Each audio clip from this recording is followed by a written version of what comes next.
श्री कृष्ण गोविंद हरे मुरारी, हे नाथ नारायण वासुदेवा।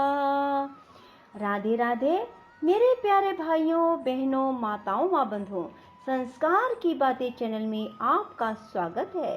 बंधुओं, आज एकादशी के दिन मैं आपको सुना रही हूँ एकादशी की कहानी। बंधुओं, एकादशी देवी सब पुण्यों से अधिक है। यह सर्वदा मोक्ष देने वाली है। जो मनुष्य भी एकादशी का व्रत करते हैं उन्हें मोक्ष की प्राप्ति होती है। उनके जन्मों जन्मों के पापों का नाश हो जाता है।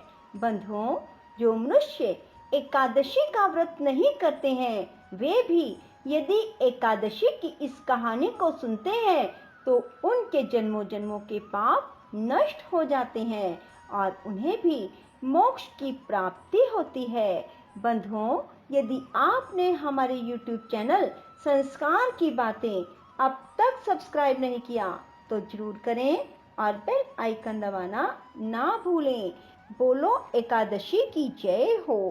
एक बार एक राजा की दो बेटियां थी।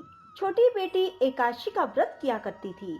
हर कोई छोटी बेटी की प्रशंसा किया करता था और बड़ी बहन छोटी बहन से ईर्ष्या करती थी।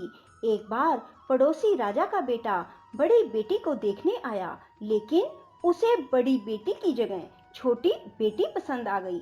राजा की छोटी बेटी अब बड़ी बहन छोटी बहन से और भी चिढ़ने लगती है। वह छोटी बहन को मारने के नए नए तरीके अपनाती रहती है।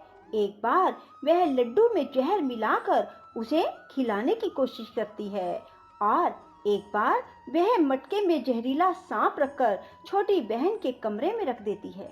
एक बार छोटी बहन को पनघट पर पानी भरने के लिए ले जाती है और धोखे से कुएं में धक्का दे देती है, पर हर बार ग्यारस माता उसे बचा लेती है क्योंकि वह ग्यारस माता के व्रत किया करती थी। बड़ी बहन बहुत परेशान हो गई कि यह तो किसी भी तरह नहीं मरती। तब एक दिन बड़ी बहन छोटी बहन से बोली, मेरी प्यारी बहन, भगवान ने हम सब की मृत्यु किसी न किसी तरह लिखी है। क्या तुम्हें पता है कि तुम्हारी मृत्यु कैसे होगी? बड़ी बहन बहुत सीधी थी। छोटी बहन बहुत सीधी थी। वह बोली, मेरी मृत्यु मेरे पालतू तोते व तोते के गले में जो हार है उसमें अटकी हुई है। यदि कोई मेरे तोते को मारकर उस हार को लेकर पहन ले तो मैं मूर्छित हो जाऊंगी और फिर उस हार को उतार कर कहीं रख दे तो मैं जीवित हो जाऊंगी। उस रात छोटी बहन अपने पिता के पास गई और बोली, पिताजी, मुझे शक है यदि मैं मर जाऊं तो आप मुझे जलाना नहीं, आप मुझे हमारे पुराने महल के कुएं के पास झोपड़ी बनाकर खाट पर सुला देना। राजा बोले, बेटी तुम ऐसा क्यों बोल रही हो? 2-3 दिन बाद तो तुम्हारी शादी है। तब छोटी बेटी बोली, पिताजी, समय का कोई भरोसा नहीं। इस तरह शादी वाला दिन भी आ गया। शादी वाले दिन बड़ी बहन छोटी बहन के पालतू तोते को ढूंढती है पर वह उसे कहीं नहीं मिलता। तभी दरवाजे पर बारात आ जाती है। वरमाला का कार्य संपन्न हो जाता है। फेरों की रस्म शुरू हो जाती है। उधर बड़ी बहन तोते को ढूंढ लेती है और वह उस तोते को मार देती है। वहीं छोटी बहन के 3.5 फेरे राजकुमार के साथ पूरे हो जाते हैं। तभी छोटी बहन मूर्छित होकर गिर जाती है। उधर बड़ी बहन तोते के हार को खुद पहन लेती है। तब फेरों में सभी घबरा जाते हैं। सभी बारातियों में हलचल मच जाती है कि राजकुमारी को क्या हुआ। सब डर जाते हैं। तब राजा वैद्य हकीमों को बुलाते हैं। छोटी राजकुमारी को महल में ले जाकर लिटा दिया जाता है। वैद्य और हकीम राजा से कहते हैं, राजकुमारी ना मरी है ना जीवित है, हमने ऐसा पहली बार देखा है। तब राजा उनसे कहते हैं, बाहर जाकर बोलना कि राजकुमारी बेहोश है, अभी थोड़ी देर में ठीक हो जाएगी। यदि तुम ऐसा नहीं कहोगे तो मैं तुम्हें फांसी दे दूंगा। बेचारे वैद्य हकीम राजा के कहे अनुसार बोल देते हैं। तभी बड़ी बेटी आती है और कहती है, पिताजी, मुझे छोटी बहन के मरने का बहुत दुख है। उससे ज्यादा दुख मुझे आपकी इज्जत का है जो कि खराब हो जाएगी। आप ऐसा करो कि मेरी शादी राजकुमार के साथ कर दो, तब सब ठीक हो जाएगा। आपकी इज्जत भी रह जाएगी। तब राजा को यही ठीक लगा और राजा ने छोटी बेटी के कपड़े पहनाकर बड़ी राजकुमारी को फेरों में बिठा दिया। पर राजकुमार ने मना कर दिया, कहा कि यह मेरी पत्नी नहीं है। मेरी पत्नी जब बोलती है तो उसके मुंह से फूल झरते हैं। लेकिन सबने समझा बुझाकर उससे 3.5 फेरे लगवा दिए। बड़ी राजकुमारी ससुराल आई तो राजकुमार ना तो उससे बात करते थे, ना उसके हाथ से पानी पीते थे, ना ही उसके हाथ का बनाया हुआ खाना खाते थे। राजकुमार ने मन ही मन सोचा, मैं पता लगा कर रहूंगा कि मेरी पत्नी के साथ क्या हुआ। एक दिन राजकुमार दुखी मन से घोड़े पर बैठकर जा रहे थे कि घोड़ा वहीं जाकर रुका जहां राजकुमारी की अधमरी लाश को रखा गया था। राजकुमार ने मन ही मन सोचा कि घोड़ा यहाँ किस कारण से रुका है, कोई तो वजह है जो यहाँ घोड़ा रुक रहा है। तब राजकुमार घोड़े से उतरकर पुराने महल में गए। वहाँ एक चौकीदार था। राजा ने पूछा, यह महल किसका है? तब चौकीदार ने बताया कि यह महल किसका है। तब राजकुमार समझ गए कि यह पुराना महल तो उसके ससुर का ही है। वहाँ खाट पर कौन सो रहा है? राजकुमार ने चौकीदार से पूछा। तब चौकीदार कहने लगा कि यह राजा की छोटी बेटी है जो शादी वाले दिन अधमरी हो गई थी। तब राजकुमार ने कहा कि यह तो मेरी पत्नी है, इसके साथ मैंने 3.5 फेरे लिए थे। तब राजकुमार ने चौकीदार से कहा, तुम किसी को ना बताना कि मैं यहाँ आया हूँ, मैं तुम्हें मुंह मांगी रकम दूंगा। चौकीदार ने हाँ कर दी और राजकुमार खाट के पास गया और बचे हुए 3.5 फेरे खाट के साथ ले लिए। राजकुमार उस दिन वहीं पर रहा और रात को भी वहीं रहा। छोटी रानी रात को खड़ी हो गई। उसने अपने पास अपने पति को देखा तो वह बहुत रोई। राजकुमार ने पूछा, बड़ी अजीब बात है, तुम शादी वाले दिन मूर्छित क्यों हो गई? तुम्हारे पिता ने मेरी शादी तुम्हारी बड़ी बहन से क्यों करवा दी, जबकि मैंने तुम्हारी बड़ी बहन को स्वीकार भी नहीं किया। तब तुम मुझे पूरी बात बताओ। तुम दिन भर तो मूर्छित थी, अब रात को जीवित कैसे हो गई, इसका भी राज बताओ। तब राजकुमारी ने अपने पति को तोते और हार वाली सारी बात बताई। यह भी बताया कि यह बात मैंने अपनी बड़ी बहन को बताई थी।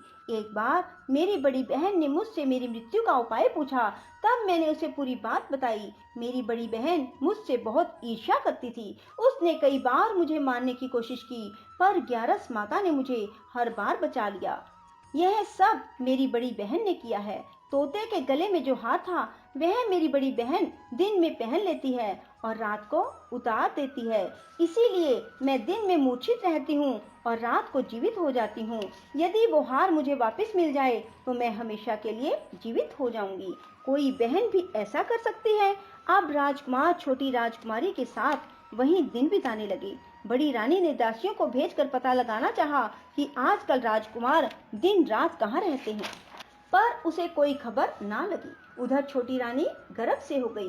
एक दिन छोटी रानी ने राजकुमार से कहा, मुझे चाहे बेटा हो या बेटी, रात में ही हो, दिन में तो मैं मूर्छित रहती हूँ। पर एक दिन राजकुमार को किसी काम से बाहर जाना पड़ा और तभी राजकुमारी प्रसव से हो गई। तब उसने ग्यारस माता को याद किया। तब ग्यारस माता स्वयं आकर उसका प्रसव करवाती है। उसके सुंदर पुत्र पैदा होता है।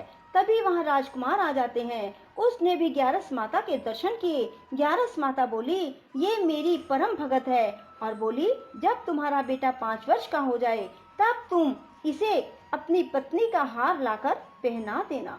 देखते ही देखते कुंवर 5 वर्ष का हो गया। बेटा युवराज 5 वर्ष का हो गया। तब राजकुमार अपने बच्चे से कहते हैं कि बेटा युवराज, तुम यहीं रहना माँ की खाट के पास, मैं शहर से काम निपटा कर आता हूँ। तब बड़ी रानी के दास दासी राजा को वहां से आते हुए देख लेते हैं और बच्चे को उठवा लेते हैं। बच्चे के 2 टुकड़े कर दिए जाते हैं, एक टुकड़ा चक्की के नीचे और एक अपने पलंग के नीचे रख लेती है। तब वह ग्यारस माता को याद करती है और ग्यारस माता भीख मांगने के लिए बड़ी रानी के महल में आती है। तब बड़ी रानी अपने दास दासियों के हाथों भिक्षा भिजवा देती है, पर ग्यारस माता कहती है कि मैं तो तुम्हारी रानी के हाथों से ही भिक्षा लूंगी। तब वे जाकर उसे कहते हैं। तब बड़ी रानी खुद उसे भिक्षा देने के लिए आती है। तब ग्यारस माता बिल्ली का रूप बनाकर अंदर जाती है और उसके बच्चे के जो 2 टुकड़े होते हैं उन्हें इकट्ठा जोड़ देती है और उसमें प्राण फूंक देती है और उसे लेकर चली जाती है। राजकुमार कुंवर को लेकर महल में जाते हैं और कहते हैं, रानी, ये बच्चा मेरी दूर के रिश्ते की बहन का है। यदि तुम इसे प्यार से रखोगी तो शायद मेरा दिल भी तुम पर आ जाए। तब बड़ी रानी कुंवर को लाड प्यार से रखती है। तब एक दिन राजकुमार अपने बेटे से कहता है कि तुम अपनी मामी से हार मांग लो, हम ये हार लेकर तुम्हारी माँ के पास चलेंगे, पर ये बात अपनी मामी को मत बताना। कुंवर बोले, मामी मामी, मुझे अपना ये हार दे दो। एक बार तो रानी जवाब दे देती है, पर फिर उसे ये बात याद आती है कि जब राजकुमार ने उसे कहा था कि यदि तुम बच्चे का ध्यान रखोगी तो मेरा दिल तुम पर आ जाएगा। तब बड़ी रानी कुंवर को हार दे देती है। कुंवर उस हार को लेकर अपने पिता को देते हैं। आज हम आपके हाथ का बना हुआ खाना खाएंगे, हम आते हैं, तुम खाना तैयार करो। बड़ी रानी बहुत खुश हो जाती है कि आज मेरे पति मुझसे खुश हैं। तब राजकुमार छोटी रानी के पास जाते हैं। बड़ी रानी उधर बहुत खुश होती है। तब राजकुमार छोटी रानी को वो हार पहना देते हैं और छोटी रानी जीवित हो जाती है और महल में छोटी रानी और बच्चे को लेकर आते हैं और बड़ी रानी को अपने ससुर के यहाँ छोड़ने के लिए चले जाते हैं और उन्हें सारी बात बताते हैं। उसके ससुर भी इस बात में शर्मिंदगी महसूस करते हैं और कहते हैं, ये मेरी परवरिश में ही कुछ ना कुछ कमी रही होगी। और ग्यारस माता की कृपा से छोटी रानी के भाग जाग जाते हैं। हे ग्यारस माता, जैसे आप छोटी बेटी पर प्रसन्न हुई वैसे सब पर होना। कहते सुनते हुंकारा भरते सब पर अपनी कृपा बरसाए रखना। बोलो ग्यारस माता की जय। राधे राधे, जय श्री कृष्णा। बंधुओं, यदि आपको हमारी वीडियो पसंद आए तो इसे लाइक करें और शेयर भी जरूर करें। साथ ही हमारे चैनल को सब्सक्राइब करना ना भूलें।